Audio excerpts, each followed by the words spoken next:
grande base située dans le centre de Dakar. Elle sera rendue à l'État sénégalais d'ici cet été.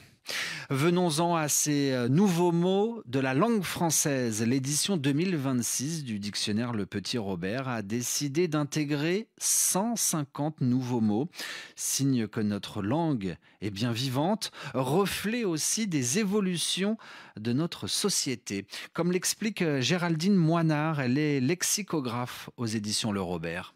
Le dictionnaire dit comment les Français les parlent, quelles sont leurs préoccupations avec les mots de société qu'on va retrouver, par exemple, démission silencieuse, microagression, cagnotter, et puis les mots des nouvelles technologies, les mots effectivement de l'intelligence artificielle, l'hypertrucage, le prompter, apprentissage profond, les mots des préoccupations environnementales, par exemple, comme la géo-ingénierie ou la vélorue. Dans le domaine de la gastronomie, on voit shakshuka qui est un emprunt à l'arabe, ou zatar qui est également un emprunt à l'arabe. Dans le domaine des loisirs, vous connaissez peut-être ou peut-être pas le théâtre Kamishibai qui nous vient du Japon, cet art qui consiste à raconter des histoires en faisant défiler des planches illustrées dans un petit théâtre portatif et qu'on va retrouver aujourd'hui dans les crèches, dans les écoles, qui a beaucoup de succès. Et donc, voilà, il n'y a pas que des mots anglais pour les emprunts, et de toute façon, les emprunts restent une petite partie des mots nouveaux de cette année. Un propos recueilli par Sylvie Kofi, 150 nouveaux mots qui intègrent donc le dictionnaire Le Robert. Si le sujet vous intéresse, je vous recommande l'émission de Vive Voix cette semaine de Pascal Paradou à retrouver sur RFI.fr. Ainsi se referme ce journal en français facile, où que vous soyez sur la planète. Merci à tous de l'avoir écouté. À suivre sur la radio mondiale, le Café des Sports.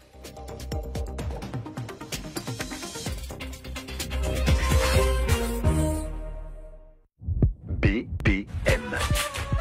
Bonne pulsation du monde avec Hortense Vol. Cette semaine, dans ma Selecta, il y a des artistes qui, de la Palestine au Mozambique, chantent la résilience et l'affirmation de soi. Et puis dans l'histoire d'un live, l'un des derniers génies de l'industrie musicale, feu The Artist Prince. Bonne pulsation du monde avec Hortense Vol. Tous les dimanches à 14h10 TU sur RFI. BPM. RFI et France 24 présentent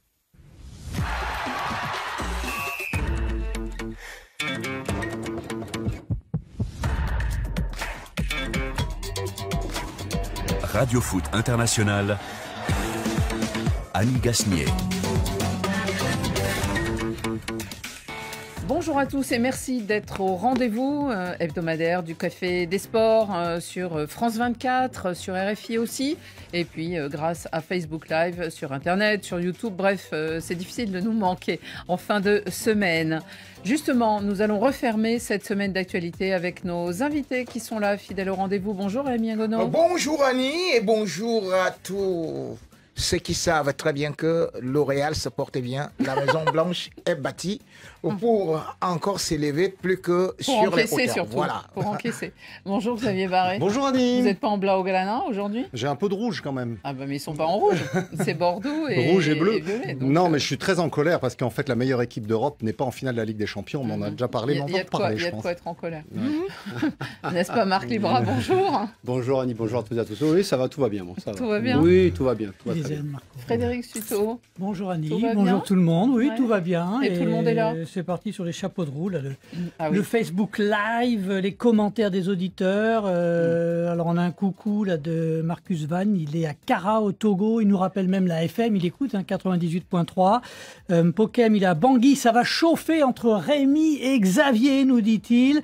Et Jaffer Andongo qui n'oublie pas Marc Libra. Bon retour en Ligue des Champions. Ben oui, ça, c'est bravo. Ah, c'est sympa. Hein. Jamais les premiers. Eh Ben oui. Et aujourd'hui, on inaugure la statue de Bernard Tapie aujourd'hui à 18h. Bon, c'est pas un spécial Marseille, Marc, on s'en Non, mêle pas. mais il faut hein. toujours se placer, on ne sait jamais, c'est une information. Le public africain aime l'OM. Donc Mais c'est pas une aujourd'hui, statue où il n'y a que le président du club, il y a aussi il y a les donc- anciens joueurs. Mais il y a surtout la Coupe d'Europe. Ouais, voilà, Voilà. exactement. C'est ça, le plus surtout important, c'est ça.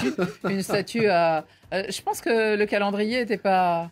C'était pas innocent, n'est-ce pas, le choix de la je sais date pas de quoi aujourd'hui. Vous ne parlez, savez je ne sais pas. Je ne sais pas. Dans les débats du jour, nous commencerons donc par le FC Barcelone Campeón, le champion de la Liga après sa victoire ponctuée par un but fascinant du fascinant Lamine Yamal. Le Barça et son nouvel entraîneur allemand Hansi Flick a su tirer tout le talent des jeunes de son effectif pour renouer avec le précieux héritage du football spectaculaire de Cruyff. Barça, Barça! Une finale de Cup pour sauver une saison. Les Citizens disputeront à Crystal Palace le seul trophée d'une année compliquée pour Pep Guardiola et ses joueurs. City archi favori, mais les Eagles n'ont jamais remporté cette Cup. Be careful donc à Wembley. Du suspense alors que s'achève la saison en Italie. Le Scudetto récompensera Naples ou l'Inter, qu'un seul point sépare au classement. En Ligue 1, l'OM et Monaco se disputeront le fauteuil de dauphin lors de la dernière journée. Dénouement demain. Oh, il y aura aussi évidemment les cartons, les vôtres et puis les nôtres au générique de cette émission qui m'ont aidé à préparer donc le Café des Sports. Salut Diouf avec Laurent Salerno et pour ce qui est des moyens vidéo, Swell Kedir et Yann Bourdela. Le Café des Sports, les débats sont ouverts. Marc-Vivien Foué, ambassadeur du ministère au Cameroun. Prix Marc-Vivien Foué, RFI France 24.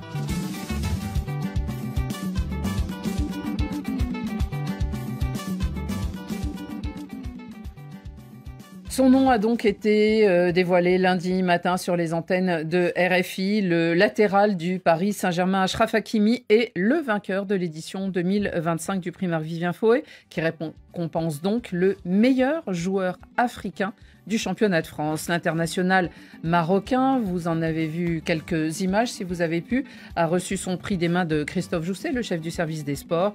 Et les quelques secondes où nous avons pu le rencontrer, il avait l'air satisfait. Fierté de cette nomination et je suis content, j'espère de gagner plus et aussi de rentrer à le groupe des grands joueurs. C'est une très fierté pour moi. Je pense que c'était pour la saison que je fais, c'est pour la saison que Paris Saint-Germain on continue de faire, ce que c'est bien de cette nomination et content de continuer comme ça. Vous saviez que vous étiez sur la liste et que vous pouviez le gagner? Oui, j'ai vu que j'étais sur la liste, après j'ai vu les derniers 3 nominés et ça m'a fait une fierté énorme de voir tout le travail que j'ai fait depuis des années avec cette prix, cette nomination. Je suis très content. Il répond à Annie Gastier, non, c'est ça? Oui. Il me répond. Il a pris quelques secondes pour ça. Le défenseur parisien, Achraf Hakimi, succède, on s'en souvient, à un Marseillais, Marc, Pierre-Emerick Aubameyang. Elle est logique, cette consécration, cette saison, au vu de ce qu'il a fait? Oui, puis il y a aussi Chancel Mbemba aussi, que nous avions rencontré aussi à Marseille. Oui, c'est logique. C'est-à-dire que des défenseurs, vous faites le lien avec les défenseurs. Oui, automatiquement. Et par rapport à la saison du PSG, le collectif du PSG, pour moi, on a retrouvé Achraf Hakimi qu'on a vu à Dortmund, qu'on a vu à l'Inter, qui est très posé, très offensif. Et dans un système où il y a des joueurs individuels, il ne fonctionnait pas. Et là, je trouve que pour moi, je ne le cache pas, pour moi, c'était le choix numéro 1. Xavier, vous aussi? C'est un rattrapage de tous les choix qui étaient, à mon avis, discutables, notamment la saison dernière. Aubameyang se retrouvait pour la 2e fois avec le prix Marc-Vivien Foué, alors qu'il était dans un club qui n'était même pas qualifié pour une Coupe d'Europe. Alors que le Paris Saint-Germain, champion l'année dernière 10 fois sur les 12 dernières années, n'avait toujours pas eu le prix Marc-Vivien Foué. C'était logique. C'était logique. C'était pas logique Aubameyang la saison dernière. On récompense les performances individuelles. Oui, mais non, on récompense les performances individuelles dans un collectif. Et quand tu récompenses un joueur qui était même pas qualifié pour une Coupe d'Europe. Africains au Paris Saint-Germain. Mais Annie, il y avait déjà Achraf Hakimi la saison dernière. Mais il n'était pas bon par rapport à cette année. Arrête, il était 10 fois meilleur que les autres puisque le Paris Saint-Germain a déjà été champion. Donc du coup, on voit que Aubameyang a été un formidable prix la saison dernière puisqu'il n'a pas qualifié l'OM pour une Coupe d'Europe et qu'en plus cette année il a complètement disparu. Achraf Hakimi, il était. Donc moi je suis très content qu'il l'ait parce que c'est un rattrapage d'une erreur auparavant. Est-ce que c'était logique que ce soit le meilleur africain de la saison? Je peux dire d'abord que je ne comprends même pas souvent Xavier Barré.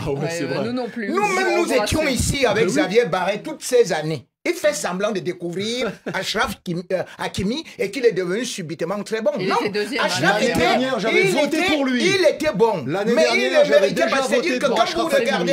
Quand vous regardez ce qu'Aubameyang avait eu à faire, à l'unanimité, il méritait. Cette fois-ci, Hakimi, j'avais des doutes. La preuve, c'est que quand on a lancé le prix, je ne le mettais pas en première position.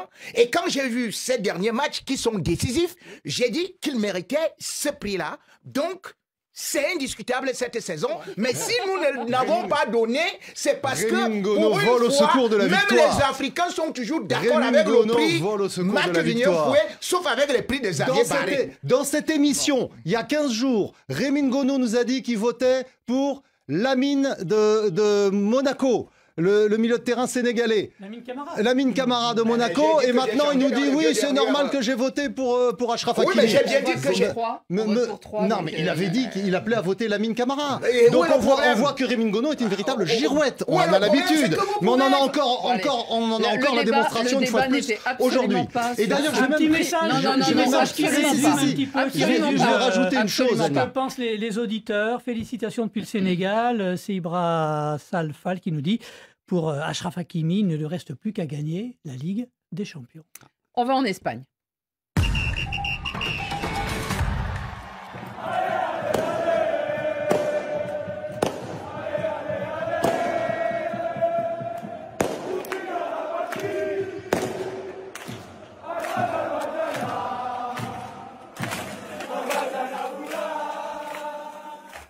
Voilà, on ne chante pas avec les Espagnols, mais le cœur y est. Une 28e couronne de champion d'Espagne pour les Blaugrana. Alors, si vous nous écoutez, vous avez entendu leur chant dans le vestiaire, mais si vous les avez vus, eh bien, ils étaient donc tous ensemble en train de fêter cela. C'était hier soir, après une victoire sur le club de l'Espagnol, autre club de Barcelone. Victoire 2-0, faite pour les joueurs du FC Barcelone et tout leur staff. Pour le champion, eh bien, ce sont en Liga 75% de victoires pour 14% de défaites seulement, ou peut-être beaucoup, on verra, en tout cas, ce n'est pas des invincibles. Est-ce le triomphe, Xavier Barré, de l'insouciance dans le sillage de la jeunesse, on dirait la jeunesse souriante de Lamine Yamal, même les jeunes que sont Pau Cubarsí ou Rodri, et avec un mélange d'expérience, Rafinha, Lewandowski ou encore Chesney? Oui, c'est tout à fait ça, parce que la saison dernière, il y avait déjà ces jeunes qui avaient commencé à faire parler d'eux, mais Xavi avait été un peu débordé, il avait du mal à maîtriser la situation. Et là, Hansi Flick est arrivé avec son expérience, vécu, d'avoir déjà dirigé un grand club, le Bayern de Munich, de l'avoir mené d'ailleurs à la victoire en Ligue des Champions. Et donc, il a su très vite installer son management, faire abstraction de tout ce qui se passe autour du club, tout ce qui est politique à Barcelone, parce que c'est aussi un club très politique. Lui, comme il est allemand, il dit « je comprends pas ». Donc, il s'en occupe pas, il se concentre sur le terrain, sur les joueurs. Il parle pas catalan. Il parle pas catalan, effectivement. Et le résultat, il est là. On a un Barça qui a joué un football merveilleux, qui a su faire Mais grandir... sur l'effectif, est-ce que ça vous a surpris qu'ils arrivent déjà à une plénitude aussi vite dans la saison? Parce que Lamine Yamal, il avait joué l'année dernière, mais il commence à être déterminant depuis l'Euro. Oui, il était déjà bon la saison dernière, mais effectivement, il a acquis un peu plus d'expérience parce qu'il est très jeune. Mais surtout, autour de lui, il y a d'autres très bons joueurs. Et c'est là qu'on a vu cet amalgame qui a pris très vite, surtout. C'est ça qui m'a le plus étonné, c'est que Hansi Flick, à peine arrivé, il a tout de suite trouvé le mode de fonctionnement de cette équipe, alors qu'il y avait beaucoup de blessés en début de saison. Frenkie de Jong, par exemple, n'était pas là. Ensuite, Marc-André Ter Stegen a été absent toute la saison. Ils ont dû prendre comme gardien Szczęsny, le Polonais, qui est pas un formidable gardien, mais bon, qui a fait l'affaire. Donc, on a quand même eu des circonstances qui pouvaient prêter à certaines interrogations. Il y a eu d'ailleurs une mauvaise série de résultats à l'automne qui a fait qu'en championnat, le Barça a marqué un peu le pas. Et puis, Hansi Flick s'est jamais affolé. Il a toujours fait confiance à cet amalgame que vous avez très bien résumé, Annie, entre les anciens et les jeunes. C'est l'insouciance aussi de cette jeunesse qui ne calculait pas et qui a réussi à je dirais, porter aussi les victoires du FC Barcelone, oui, selon vous, Marc? Puisque la plupart des gamins, on voit Gavi sur les écrans, Olmo, toute cette génération, 24 ans d'âge, moyenne d'âge 24 ans, c'est la plus jeune. L'année dernière, il faut bien se rappeler qu'ils sont passés pas loin. Hein. Et ils avaient peut-être. Donc, ils ont accumulé cette expérience. Pas loin du titre. La saison passée, ça se joue très peu avec le Real. Parce que le Real avaient gagné il y a 2 ans avec Xavi. Exactement. Mais Xavi n'a pas trouvé. Et Hansi Flick a récupéré le bébé, mais il a su faire. Quand on voit aujourd'hui Rafinha, il monte, il est en progrès constant depuis 2 ans, depuis 3 ans. Et quand on parle du Barça, de ce qu'ils ont vécu des horreurs. Enfin, ils ont eu des problèmes financiers. Ils sont repartis à zéro. Ils ont dû admettre de ce qui se passait pour le Grand Real. Et au fur et à mesure, Ça a été aujourd'hui, leur sur force, le en jeu, c'est sur leur force. Et sur le jeu, il n'y a plus On rien va à dire. venir sur le jeu. Et Sur le jeu, il n'y a Hansi plus Flick. rien à dire.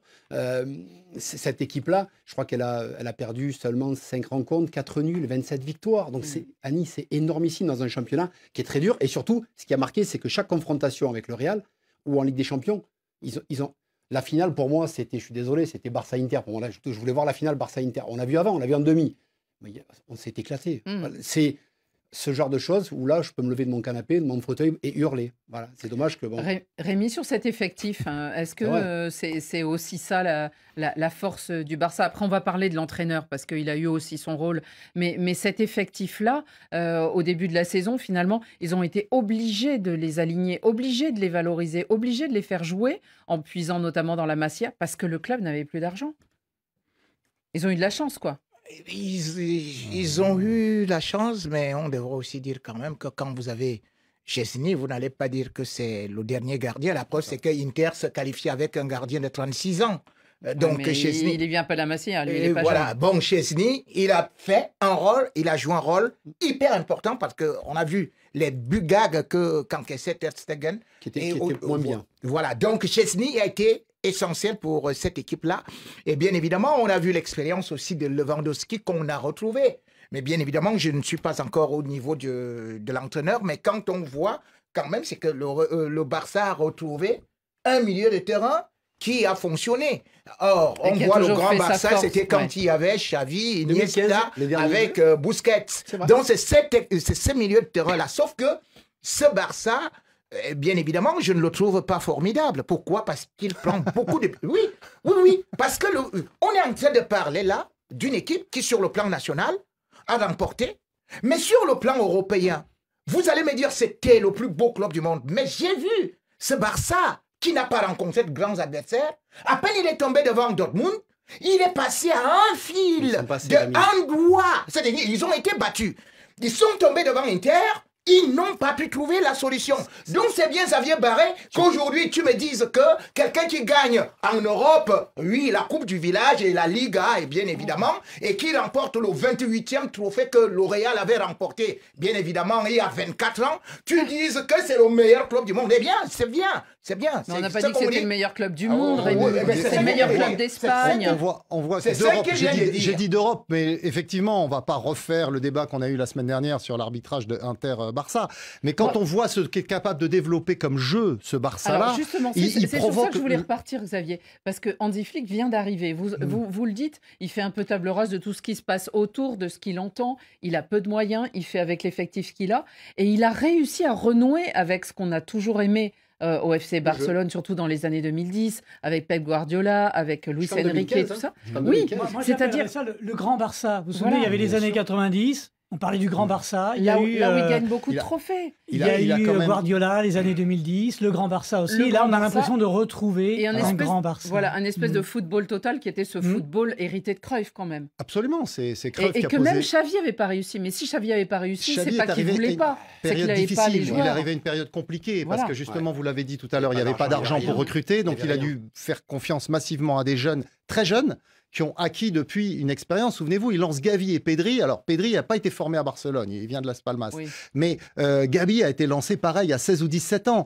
Donc, ce sont des joueurs qui ont été... Ansu Fati, pareil, il avait déjà débuté, mais ce sont des joueurs qui ont été beaucoup alignés, probablement un petit peu trop jeunes, qui se sont retrouvés blessés et qui, là... Par chance, sur cette fin de saison, il y a eu très peu de blessés. Il y a encore Marc Casado, je crois, qui est out. Et puis ici, bien sûr, Koundé, qui a été blessé là en fin de saison. Mais sinon, sur la deuxième partie de saison, il a pratiquement récupéré tout le monde, notamment Frenkie de Jong, qui a été extraordinaire. Et puis, il y a un joueur qui est formidable, c'est Pedri. Pedri, il a des yeux dans le dos. Hein. Les passes qu'il arrive à faire, c'est un joueur, c'est le régulateur de cette équipe. On retrouve le Xavi qu'avait le grand Barça. Julien Benga, pour moi, Pedri, c'est le meilleur joueur du FC Barcelone, il n'y a pas photo. Avec De Jong, quand De Jong là, les deux sont assez importants.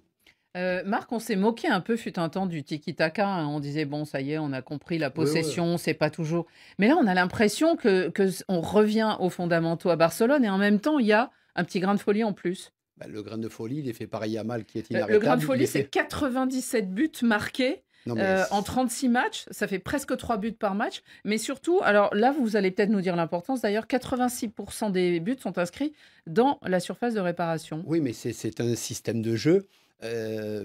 Quand on voit Yamal qui est inarrêtable, on peut mettre 2 ou 3 joueurs. À une époque, on se posait des questions sur certains joueurs, mais ce gamin-là, à 17 piges, qui a plus de 100 matchs à Barcelone. Il est né le 13 juillet 2007. Voilà, il va avoir 18 ans le 13 juillet. Il a déjà soulevé une très grosse coupe européenne avec son pays. Et il est déjà à plus de 100 matchs avec le Barça. Mais aujourd'hui, c'est ce gamin qui tient l'équipe, avec un Rafinha d'un côté qui est inarrêtable. Quand on a vu le match le week-end dernier entre le Barça et le Real, s'il y a 8 à 10, ou je déconne pas, parce que Mbappé peut marquer, il en a mis 3, il peut en mettre 5 ou 6.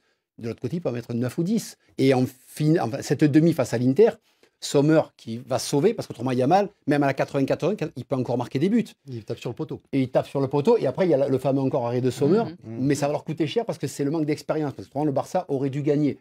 Mais aujourd'hui, cette équipe-là, le grain de folie, il est fait par leurs attaquants. Et vous avez la valeur sûre, quand il y a Lewandowski qui était absent sur la demi, qui lui, il vous rappelle que s'il y a 2 bons ballons, il met 2 buts. Donc vous vous dites, ah ben on est tranquille. Il y a un petit message pour Rémi, là, sur le Facebook Live. Kodzo Yave Azoé. Rémi, pour une fois dans ta vie, s'il te plaît, félicite le Barça. Mais c'est ce qu'il vient de faire. Mais j'ai un contre-cœur, mais c'est ce qu'il vient de faire. Oui, mais bon. J'ai félicité le Barça. Le problème, c'est que les Catalans, c'est eux qui sont malhonnêtes. Pourquoi est-ce que je veux le dire? Parce qu'aujourd'hui, vous parlez du football offensif, mais Xavier Barré et les autres ont passé le temps à dire ici que Mourinho était l'entraîneur défensif. Mais Mourinho, il détient un record sur le plan offensif avec le Real. 110 buts. On est en train de parler de 97 buts. Fini, là, Rémi, mais il ne reste que 2 matchs. Oui. Ils ne vont pas marquer. Et je vais vous dire que si vous regardez cela, d'ailleurs, je peux vous le dire, l'écart entre les équipes actuellement, parce qu'avec le Barça, quand il était en train de cartonner, c'était toujours l'écart de 4 buts de différence. Mais là, c'est 2 buts de différence. Et d'ailleurs, vous allez dire que, par exemple, oui, ils ont même contre le Real. C'est-à-dire que si vous n'avez pas des joueurs qui, devant le gardien, ratent, eh bien, le Barça, là, ne bat pas le Real. Si vous n'avez pas Lucas Vázquez qui donne la passe, à Rafinha, vous n'avez pas le Real, par exemple, fait aujourd'hui. Vous nous refaites les classicos à Non, je veux dire que Annie, si Zidane ne place pas sa tête en finale de la Coupe du Monde, il n'y a pas de Coupe du Monde. Je vais te dire que le Barça a profité du fait que toute la défense du Real était blessée. Toute la défense. Et eux, ils avaient leur effectif. Et vous le savez, j'ai toujours dit, la force de la rivière vient de sa source. Il manquait justement Koundé et Alejandro Baldé. Que 2 joueurs. Tu parlais de latéraux. Et la semaine dernière, dans l'émission, on disait justement qu'on était un peu inquiet pour cette défense du Barça, parce qu'elle avait eu des difficultés à Milan et qu'elle se présentait sans Koundé et Alejandro Baldé pour le Classico. Mais je crois qu'ils ont gagné quand même. Qu'est-ce que tu es en train de raconter là? 11 joueurs dans leur effectif. Rémi. En tout cas, malgré les blessés, ils ont remporté leurs 4 classicos quand même cette saison. C'est mérité. Alors, c'est mérité. Exactement. On se demande si on en aura autant des classicos l'année prochaine, mais en tout cas, espérons que le Real fasse quand même peser un peu d'adversité dans l'air. En tout cas, ils ont aussi remporté la Copa del Rey, donc c'est déjà 2 titres majeurs pour eux, et on a envie de leur dire à la fois... C'est majeur. Copa del Rey, majeur. Et Super Coupe d'Europe, ce n'est pas majeur. Et Coupe intercontinentale, ce n'est pas majeur. Super Coupe d'Espagne, c'est majeur. Coupe du village, c'est majeur. Voilà le raisonnement des Catalans. Super Coupe d'Espagne, Alors, je ne suis absolument pas catalane. Et on a envie de dire à la fois... C'est une belle ville, personne. On a envie de dire gracias.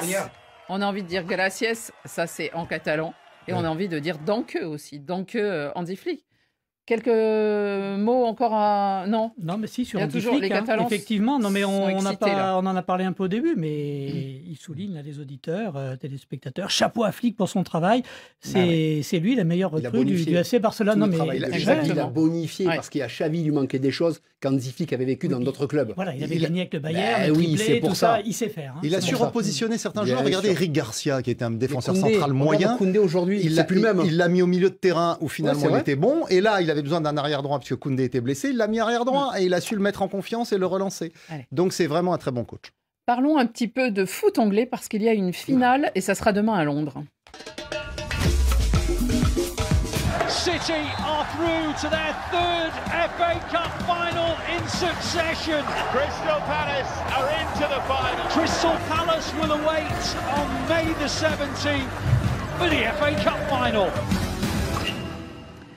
La Coupe d'Angleterre, la FA Cup, garde tout son prestige en Angleterre. Elle n'en a rien perdu au pays du football. Et demain, ce sera la 158e édition. Écoutez un peu, 158 éditions sur la pelouse du mythique stade de Wembley, bien sûr, le stade de Londres, avec un face-à-face entre Crystal Palace et Manchester City. Les bookmakers anglais misent carrément, peut-être sans risque, sur la victoire des Citizens. Ils sont 4e de la Première Ligue à 2 journées de la fin, alors que les Eagles planent à la 12e place, c'est-à-dire en deuxième partie de tableau. Surtout, ce serait un trophée pour les Citizens de Pep Guardiola, qu'on a vu cette saison méconnaissable.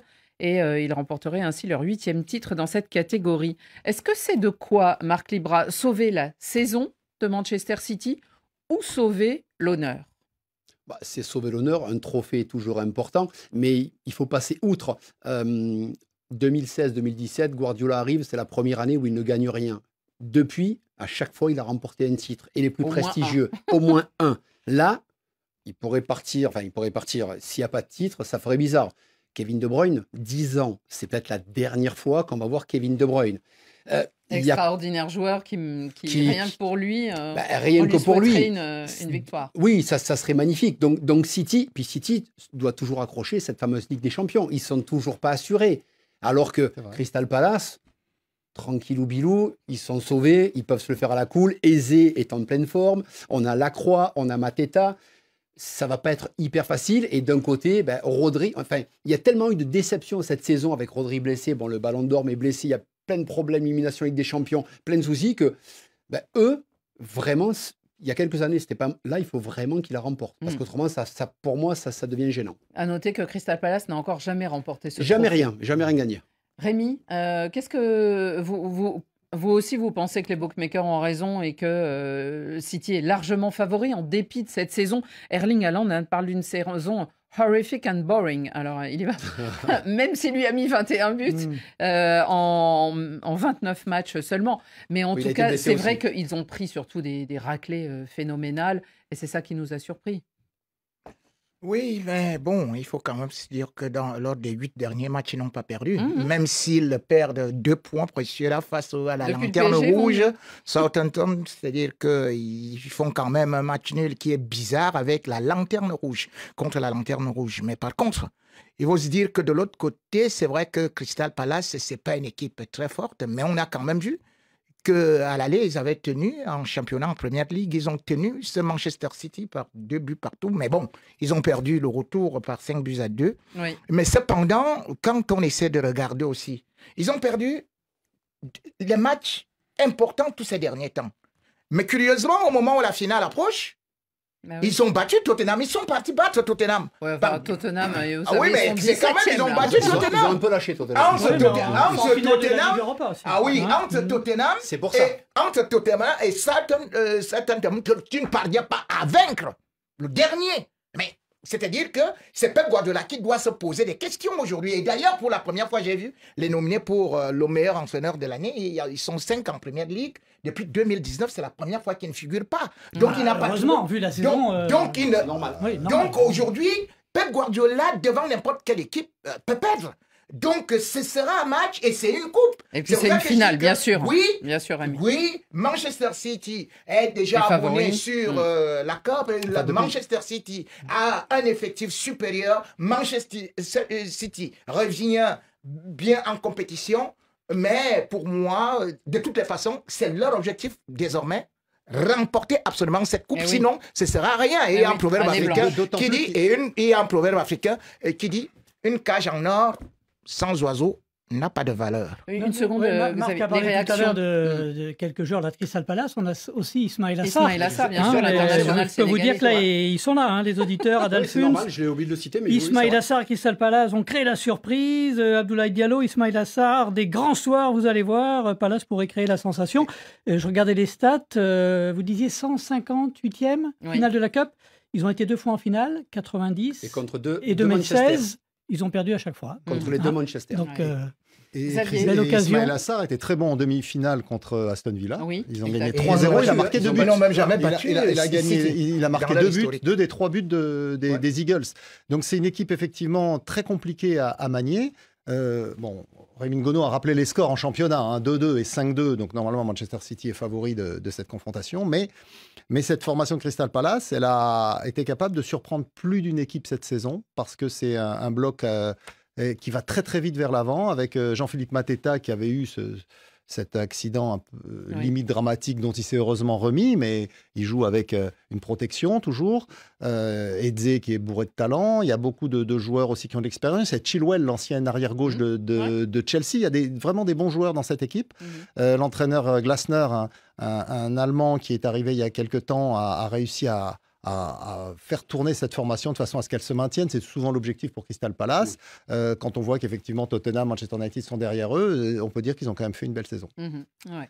Donc ça sera le suspense et le match aura lieu, ça sera demain en fin d'après-midi, 17h30. On sera vraiment à la fin de Paris. pour certains joueurs. C'est ça qui est pour moi qui va être important. À Manchester City, Ouais, oui. vraiment. C'est leur dernière fête Est-ce que Guardiola va un peu rester tous ensemble. Parce qu'on peut se dire que Guardiola aujourd'hui, il n'a pas su prendre le tournant comme peut-être Ancelotti la saison. Oui, mais peut-être qu'en réorganisant un effectif. Beaucoup de monde, il a été prolongé l'année dernière. Non seulement il a prolongé. Oui, il a je sais. encore l'envie, l'énergie, l'enthousiasme. C'est ça qu'on a senti cette année. Il lui manque le Je peps, pense que ça peut Guardiola. commencer à gêner un petit peu les Et supporters. en conférence de presse, il a même dit tout à l'heure, il a même commencé à évoquer l'avenir et à parler de certains joueurs qui sont annoncés à Manchester City, à commencer par Florian Wirtz, qui viendrait de Leverkusen.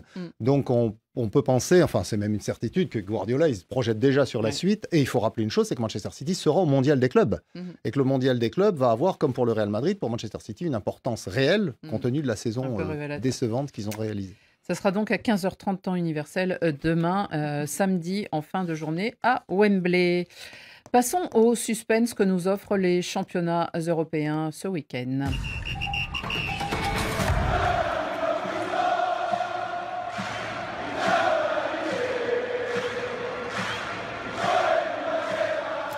Le Scudetto, le symbole du vainqueur du championnat italien, ne sait pas encore où il passera l'été. Il pourrait le passer au pied du Vésuve, au sud de l'Italie, à Naples bien sûr, ou alors un peu plus au nord de l'Italie, à Milan et évidemment dans les armoires de l'Inter. Il reste 2 journées en Serie A et ces 2 équipes ne sont séparées que par un seul point. Elles ne jouent pas l'une contre l'autre, hein. Mais la défaillance de l'un des deux sera peut-être fatale à l'autre. En tout cas, tout pourrait aussi se jouer à la 38e journée. Naples va jouer à Parme alors que l'Inter reçoit la Lazio. La finale de la Ligue des Champions, est-ce qu'elle peut troubler, changer, modifier la course de l'Inter, Rémi? Oui. Ça va modifier. Pourquoi? Parce que l'Inter aujourd'hui est une équipe sur les rotules. Quand vous essayez de regarder, par exemple, qu'ils ont été totalement épuisés face au Bayern, qu'ils ont souffert également aussi face au Barça. Ah bah oui, ils ont joué même les prolongations. C'est-à-dire aujourd'hui, et vous regardez la moyenne d'âge. La moyenne d'âge de l'Inter, c'est 29 ans et demi. Et en plus, ils ont joué 15 210 minutes de plus que Naples. Plus que Naples. Ah bah oui, Naples. 15 000, oui. Ça fait combien de matchs? 15 000, oui. Naples n'est pas européen. D'un côté, il n'y a eu pas la Ligue des Champions, nouvelle Naples n'est pas formule. européen. C'est un championnat à part entière. Hein. C'est 2 matchs. Parce que ça commence en août et ça finit en février. Parce qu'il faut savoir une vingtaine de matchs. Inter était engagé sur 4 fronts. Or, par exemple, quand vous voyez Naples, même la Coupe d'Italie, ils ont joué à peine 3 matchs. Ils n'ont pas joué une compétition européenne.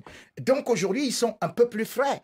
Or, aujourd'hui, Inter, non seulement est en train de sortir la langue, mais surtout, Inter voudrait réaliser peut-être le coup de 1964, où, par exemple, ils étaient au coude à coude comme ça, et ils avaient privilégié la Ligue des Champions, ils sont partis remporter ça. Donc aujourd'hui, on se dit quand même que cette équipe de l'Inter a beaucoup de difficultés au regard de certains cadres qui sont un peu épuisés. Mais bien évidemment aussi, ils peuvent recharger des batteries parce que d'autres, comme Dumfries, ils étaient ils étaient blessés, ils sont revenus, donc peuvent porter cette équipe. On ne sait jamais avec l'Inter, c'est des gens, parce que même quand ils ont joué face au Barça, Qu'est-ce que vous voyez, il fallait Rémi le garder à Serbie à la dernière seconde. Il a couru, donc peut-être cela, ils peuvent Vous faire. pensez que le dénouement sera ce week-end ou vous pensez que ça va se jouer à la 38e?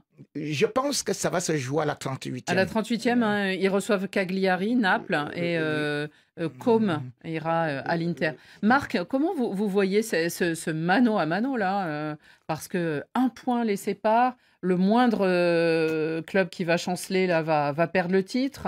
Je pensais le week-end dernier, puisque l'Inter allait au Genoa, et ils ont mis une équipe bis. Et en fait, ils gagnent au Genoa, ce qui n'est pas prévu avec une équipe bis, parce qu'ils se disent, bon, le Napoli, malheureusement, est en tête, et le Napoli va se faire accrocher. Ça rebat les cartes complètement. À Nice, ça rebat tout, parce que je me dis, bon, le Genoa, ils vont...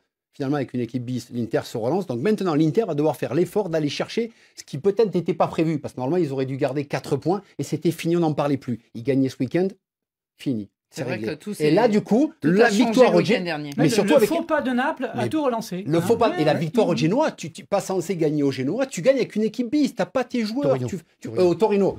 Tu fais tourner. Naples-Genoa, Naples-Genoa, voilà. Et tu fais tourner en fait ton équipe, et là, tu te dis, ah ouais, mais finalement, on rebat les cartes, mais finalement, les gars, Naples nous a passé devant, parce que rappelez-vous, Naples, ils perdent en janvier Kvaratskhelia qui part, qui était le meilleur joueur, qui est d'ailleurs exceptionnel avec Paris. Et en fait, Naples, tranquillement, ils ont avancé et ils ont doublé tout le monde. On ne s'attendait pas à ça. Personne. L'Inter, on est dans un fauteuil, mais ils ont lâché des plumes. Mais c'est compté quand la même, victoire, à Naples. Bien sûr, mais la victoire aujourd'hui de l'Inter, qu'on le veuille ou non, ils sont fatigués, mais il y a la victoire, donc c'est une finale. Et la finale, il y a 2 ans, ils ont su la préparer aussi, ils l'ont perdue parce que Rodri, parce que... Donc, pour moi, aujourd'hui, tout est rebattu. Et croyez-moi, les Italiens sont capables d'avoir la récupération qu'il faut. Et ce week-end, en cas de faux pas, ils laisseront tomber et ils auront 10 jours pour se préparer de la finale. Mais si Naples se fait accrocher et que l'Inter fait un résultat, finalement, il y a peut-être la cerise sur le gâteau qui n'était pas prévue, alors qu'il y a peut-être 5-6 journées, c'était l'Inter qui était champion, quoi qu'il arrive. Et ils se sont un peu laissés avoir. Xavier, un petit message juste avant, Annie. Non, mais... Peut-être qu'on sortira la calculette à la fin de l'émission, là, parce que Oumar Abraham Mahamat, il nous dit 15 000 minutes de plus, il faut quand même un peu doser, Rémi. Ça fait 166 matchs. Ouais, il doit y avoir un 0 de trop, je pense. Oui, c'est pour ça que tout à l'heure j'ai dit ça. 1500 minutes, ça doit être. 1500 minutes. Lui, il a la calculette, notre auditeur, c'est pour ça. Ça me paraissait... Xavier, parlons de Naples quand même, parce qu'eux aussi, ils font une saison très bonne. En même temps, ils n'hésitent pas à se départir d'un des meilleurs joueurs, qui est Kvaratskhelia. Mais Conte a réussi à trouver ce groupe pour essayer de renouer avec une victoire. Alors, ils ont attendu 30 ans le titre jusqu'en 2023, hein, si je ne me trompe pas.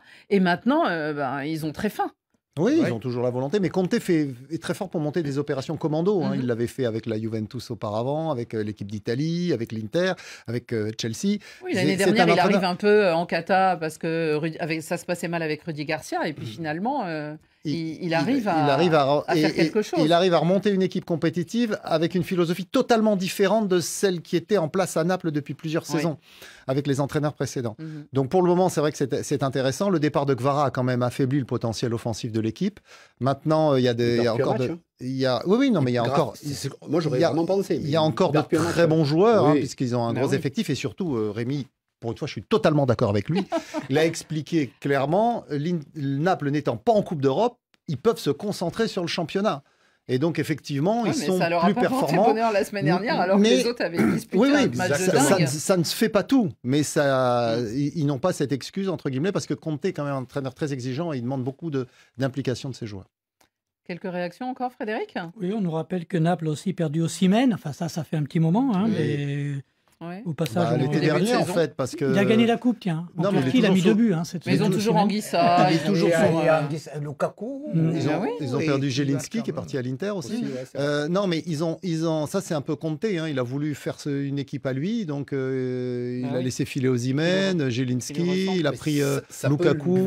Ça peut être bon pour lui, parce qu'il est en train peut-être de réussir son pari. Parce qu'on ne s'attendait pas. En perdant ses joueurs, on se dit, bon, c'est fini. Mais c'est l'Inter qui s'est mis dans un fauteuil et qui s'est dit, bon, on est tranquille.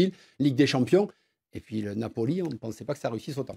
Allez les amis, il y a un autre suspense, et là c'est en Ligue 1 pour une place de dauphin.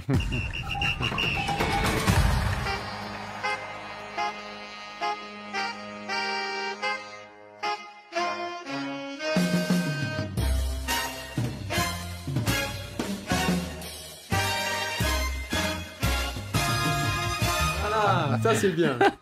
Un petit clin d'œil, évidemment, pour vous, C'est le panache, Marc. oui, mais c'est le panache. De Donc on est deuxième. Maestro Salerno, On joue bien même pas, sûr. on est deuxième.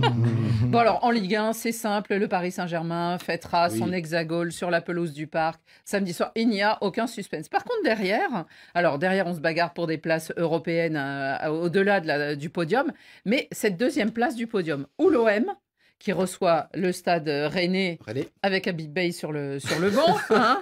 Habib Beye, il doit se dire, bon, c'est ma chance. Et Monaco ira jouer à Lens. Marc, est-ce que c'est important finalement cette place de dauphin où les Marseillais ont fait l'essentiel la semaine dernière, c'est-à-dire assurer une place directe en Ligue des Champions la saison prochaine? Alors la priorité en début de saison, je vous aurais dit, il faut être sur le podium, c'est-à-dire que pour la première place, ça paraît compliqué, on l'a encore vu cette saison. Mais ils l'ont été tellement sur le podium. Ils l'ont été tellement, c'est mérité aujourd'hui, avec Monaco, c'est deux équipes méritées. Quid, second, beaucoup plus d'argent, ils vont toucher la Ligue, beaucoup plus d'argent. Mais si on ne parle pas d'argent non, mais si on ne parle pas d'argent, c'est là de se dire, bon, mais quoi qu'il arrive dans le championnat aujourd'hui, où Paris est devant, on est peut-être les premiers du groupe du championnat. Parce que c'est un peu ce qui se fait, puisque Paris est tellement fort aujourd'hui, et financièrement très très fort. Gagner au Vélodrome, dans le meilleur stade de France, selon nos camarades de l'équipe, c'est peut-être aussi ce que veut... C'est une réalité, pour une fois que l'équipe ne dit pas de bêtises, c'est une réalité. Donc, ce que veut l'OM et ce que veut De Zerbi. Oui, mais c'est un projet, mais heureusement, parce qu'il y a eu tellement d'investissements qui ont été mis en place, qu'aujourd'hui, il fallait à tout prix que l'OM soit en Ligue des Champions. Maintenant, deuxième, ça serait largement mérité. Après, n'oublions pas que le week-end dernier au Havre, ils sont très, très, très mauvais. On s'ennuie à mourir. Et puis, ils gagnent 3-1. Donc, si vous voulez... Ils ont été longtemps 1-1. Et Monaco, je pense que Monaco, c'est un petit peu leur faute, parce que Monaco est un passage à vide énormissime, comme Nice, comme Lyon, comme Strasbourg, comme beaucoup d'équipes. Mais Marseille a su profiter, parce qu'ils ont été les plus réguliers. Même en étant mauvais, ils ont été réguliers. Ils n'étaient pas en Coupe d'Europe, alors que Monaco jouait la Ligue des Champions. Oui, vous miserez plus sur Monaco pour la place de dauphin ou Non, l'OM est à la maison le dernier match contre une équipe de Rennes entraînée par Habib Beye, qui a du mal à mobiliser ses joueurs en cette fin de saison. Qui a réussi la semaine dernière oui, il a dû pousser un coup de gueule quand même parce que son équipe est un peu en roue libre. Il a assuré le maintien, il a un peu en roue libre. Ce qui était prévu. Et donc du coup, oui, mais Monaco joue à Lens. C'est jamais facile d'aller là-bas. Et surtout qu'il y a la possibilité pour le 7e du championnat, ou le 8e plutôt, d'être éventuellement repêché si Lyon est déclassé pour les raisons administratives que l'on sait en raison de ses problèmes financiers. Donc probablement que Lens comme Brest d'ailleurs vont jouer cette dernière journée à fond avec cette perspective, pourquoi pas, d'accrocher une place européenne. Rémi, qu'est-ce que vous diriez? Qui sera dauphin? Qui sera flipper le dauphin? Je crois que ça pourrait être OM, mais je sais toujours ce que ça veut dire, l'ancien de la maison. Il vient vous faire des sales tours. Donc, bien évidemment, Habib Beye qui revient là et qui risque de faire des sales tours. Un mauvais tour? Oui, un très mauvais tour à cet OM qui, même comme vous parlez de la régularité, je ne vois pas de la régularité. Si on regarde les confrontations directes, on dira que c'est Monaco qui est supérieur. Bon, voilà. Mais sur la saison, Marseille est second. Donc, 80% du temps. Donc, on peut bien dire une certaine irrégularité à un moment. On les a vu 4e ou 5e. Ça a été très court depuis le début de saison. Oui, donc pour moi, Habib Beye peut faire quelque chose à l'OM de très grave. C'est peut-être malheureux alors. Oui, puisqu'il y a un proverbe africain qui dit les termites qui tuent le baobab viennent du baobab. Termite, flipper, le dauphin, j'ai pas. Non, bon. On me demande juste si Kvaratskhelia pourrait être champion d'Italie avec Naples. Oui, en une saison. Il pourrait dans la même année. Il était là au début de la saison. Il a participé champion de France. Il peut être les deux. Le multiplex, ce sera demain soir. Tous les matchs de Ligue 1 se disputeront à la même heure, 21h, 19h temps universel. Allez vite, les cartons. Carton jaune. Qui sort un carton jaune. Ouh là là là là, carton rouge. Carton rouge. Dans la confusion. Carton vert. Extraordinaire. Rien à dire. Et tout de suite, vos cartons sélectionnés par Saliou Diouf. Mais c'est un miracle Annie. C'est un miracle Annie. Donc aujourd'hui, vous allez jouer avec le Barça, avec des milieux de terrain, des attaquants qui sont des défenseurs. Et ne vous en faites pas, L'Oréal va faire mal. Radio Foot International, bonjour. Moi, c'est Bekayba. Je voulais adresser aujourd'hui un carton rouge à Rémi Ngono. Rémi Ngono, pour celui qui suit tous les 3 classicos qui ont suivi le dernier de ce dimanche, le Real Madrid n'était même pas capable d'être à la hauteur du FC Barcelone. Et pourtant, ce monsieur trouve toujours des arguments et en tout cas fait croire à tout le monde que le Real était dans une bonne dynamique. Donc carton rouge à Rémi Ngono et bon café des sports à tout le monde. Bonjour l'équipe des cafés des sports. Moi c'est Abdul Malik Yaouba depuis Tchad à Bongo. Mon carton il est vert. À l'homme de la situation, l'homme des chefs-d'œuvre, les maîtres, Hansi Flick. L'homme qui a su ramener le FC Barcelone au sommet, on ne croyait pas, mais grâce à lui, on a retrouvé les grands Barça. Félicitations à lui pour les champions et bon café des sports à vous tous. Xavier Barré. Bonsoir le café des sports, ici c'est Michel-Ange depuis Ottawa au Canada. Alors mon carton il est jaune, c'est un jaune d'encouragement à Kylian Mbappé parce que lui c'est vraiment un buteur. Sauf que dans sa carrière il a mis 2 triplés qui n'ont servi à rien. Le premier des triplés c'était en finale de Coupe du Monde. Son équipe a perdu à la fin. Et puis son dernier triplé, c'était face au Barça au Classico. À la fin, son équipe perd 4-3. Donc, carton jaune d'encouragement. Salut Café des Sports. Moi, c'est Gilles Mbongo depuis la République démocratique du Congo, précisément à Kinshasa. Mon carton est vert pour souhaiter un bon rétablissement à Taiwo Aoni, l'attaquant nigérian qui évolue à Nottingham Forest après avoir reçu un coup qui n'était pas facile, puisqu'il était soumis au coma artificiel. Mon carton est vert et prompt rétablissement pour lui. Merci, bonne émission. Bonjour Radio Foot, c'est Michel depuis la Guinée-Bissau à Djegui. Aujourd'hui, je vais adresser un double carton vert. Le premier à Harry Kane qui a été très décisif pour son premier trophée majeur. Et que dire de la saison de Michael Olise? Il terminera sûrement meilleur passeur de la Bundesliga. Bonjour Radio Foot International, bonjour, moi c'est Abdullah Hussein depuis la République centrafricaine, précisément à Bangui. Alors, mon carton est vert qui va directement à Kylian Mbappé. Malgré son début de saison difficile, il devient le premier joueur de l'histoire du Real Madrid à marquer dès sa première saison 28 buts en Liga. Vraiment, félicitations à lui, du courage. Salut Rémi Ngolo. Bonjour Radio France Internationale. Moi c'est M. Kawel depuis la République démocratique du Congo, précisément à Lubumbashi. Mon carton aujourd'hui est vert envers Nélopar Event de la République démocratique du Congo. Merci pour leur parcours, même si ça n'a pas été facile.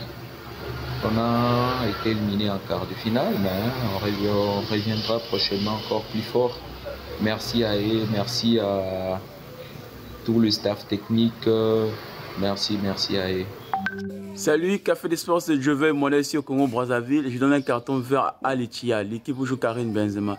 Ils ont été sacrés champions d'Arabie Saoudite. Je leur donne un carton vert et bon Café des Sports. Bonsoir à tout le Café des Sports. Je suis Dylan depuis le Gabon. Mon carton vert ce soir s'adresse particulièrement et spécialement à monsieur Rémi Ngono, qui a été l'ange gardien du FC Barcelone cette année. Parce qu'à chaque fois qu'il a mal parlé du Football Club Barcelone, le Barcelone lui a répondu sur le terrain. Et il avait dit la dernière fois que Madrid allait faire très mal. Et le Real a fait très mal. Bonjour Radio Foot International, bonjour toute l'équipe. C'est Jamal depuis Libreville. Félicitations pour Achraf Hakimi qui a remporté le trophée Marc-Vivien Fouet. Pour moi, c'est l'homme qu'il faut, à la place qu'il faut. Vraiment, il a fait une superbe saison et il mérite ces trophées. Merci. Eh bien voilà, la preuve que vous nous écoutez fidèlement. Merci à tous et merci de ces cartons, c'est toujours un délice. Rémi, la couleur de votre carton? Ça aurait pu être un carton noir, mais je dresse un carton vert à l'ancien capitaine des Lions indomptables, Emmanuel Koundé, qui hier encore souriait au milieu des gens et qui ce matin est mort tranquillement. C'était un grand barbare, un grand monument qui, avec l'équipe des Lions, faisait partie de cette grande génération dorée qui a conduit le Cameroun à la Coupe du Monde 82 et puis 90. Et d'ailleurs, c'est lui qui marque, égalise contre l'Angleterre. Et c'est d'ailleurs lui qui offre aussi la CAN au Cameroun avec le but contre le Nigeria en 88. Donc le Cameroun détient deux CAN. Ce monsieur a été grandiose parce qu'il était milieu de terrain. Il est devenu défenseur et il a marqué 17 buts sous les couleurs des Lions. Eh bien, qu'il aille retrouver cette génération dorés, à savoir les Mfédé Massing, qui ont barré Maradona. Il est parti, comme le dit un proverbe africain, quand Dieu ferme une porte sur terre, il vous ouvre une autre au paradis. Et nous y reviendrons la semaine prochaine sur le sujet d'Emmanuel Koundé pour souligner son importance. Marc et Xavier, rapidement, Xavier. Vert à Bologne, le club italien qui a remporté la Coupe d'Italie, la Coppa Italia, 51 ans après sa dernière victoire dans l'épreuve. Bologne, cette saison, avait perdu son entraîneur, Thiago Motta, parti à la Juventus, avait perdu un certain nombre de joueurs, notamment Joshua Zirkzee, parti à Manchester United. Ils ont joué la Ligue des Champions, ça a été compliqué. On pensait que ce serait une saison difficile pour eux, finalement, ils finissent avec la coupe, bravo. Et surtout, ils l'ont gagné au détriment du Milan AC quand même. Hein. Marc... Rouge, les trophées INFP, l'équipe type pour moi se reflète sur le dernier trimestre et pas sur la saison. Je pense qu'un Strasbourgeois, deux Monégasques, un Marseillais aurait mérité d'être là. Là, on avait 9 Parisiens. Il y en a certains qui ne méritaient pas d'être là, mais voilà. En tout cas, Marseille, des Marseillais et des Parisiens peuvent parfois s'aimer. Exactement. Vous avez rendez-vous, si vous le voulez, demain à l'espace Champéret à Paris, où Marc et Eric Rabessandratana sont sur des cartes collector, on va dire. Et vous expliqueront, c'est des cartes Panini historiques. Et c'est la fin de ce Café des Sports, on termine rapidement. Merci beaucoup de nous avoir suivis, bon week-end à tous, à la semaine prochaine.